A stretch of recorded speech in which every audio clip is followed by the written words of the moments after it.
I go and get my baby. We bring him back home. I have to carry him around in a stroller. He's still wagging his tail, which is like happiness for a dog. He's still wagging his tail. He's still wanting to just be loved and cuddled. And he's still like playing with the squeaky toys. He's still trying to be happy. But this dog at this time he couldn't walk. Even when they sent me a video of him walking, it was just very briefly. Now I'm walking him in a stroller and I have to take him out of his stroller to put him on the ground in a place for him to use the bathroom. And then I have to pick him up and put him in another spot for him to use the bathroom. Then he would progress just a little bit. He's trying, he's pushing through. He kicked that leg up, he would fall over. Like he didn't have any equilibrium. His balance was off. He'd lift his leg up to pee. He'd tumble over down the hill and just keep rolling until you catch him. 1 year later, they said that they told me not to get my hopes up. You got lucky. Solo's like, you didn't. You got lucky. Give it a couple of weeks. He may pass. Couple of weeks go by. We do the checkup. He's fine. Couple of months. He's fine. 1 year later, we are celebrating and you would never know that this dog was blind. He's now deaf, mostly because they had to remove his whole ear canal. His ears are sewn shut.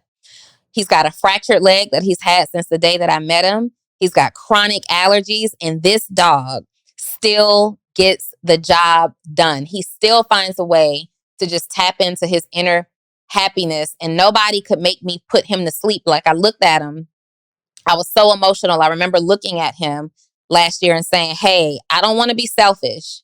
If this is your time to go, like, give me a sign. And I had this little squeaky toy under my arm holding him. He wasn't moving the whole time.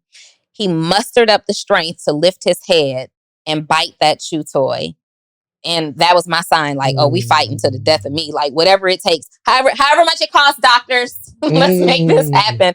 However much it costs. But that $5,000 decision has so far bought us another year of life together. And I'm just so proud of him. Like, when I have the audacity to want to quit because I have to wake up too early or something feels too hard or I'm tired, like I just look at him. He sleeps like right outside my door and I'll just look at him and he's just playing with his toys and eating his food. He doesn't need supervision. He can be left alone after every obstacle had been thrown against him. And twice somebody told me, a professional told me I needed to kill him.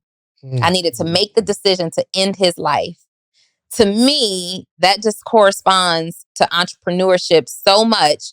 Think about every obstacle you've had that just comes and just knocks you out, knocks the wind out of you. You make a bad investment, you lose all your money. Now you're ready to quit. You have a business partner, they leave you high and dry. Now you're ready to quit. You have an idea that goes bad. Now you're ready to quit. You have a mentor or a parent or somebody who tells you that your idea is trash and you need to dead the idea and you listen. What if you just keep going? What if you talk to yourself the way I talk to him or talk to God the way I talk to him and said, just give me a sign. Like if I need to put this to bed, I will. But if there's any indication that I need to give this one more shot, that's what I'm doing. And you give it the shot of your life.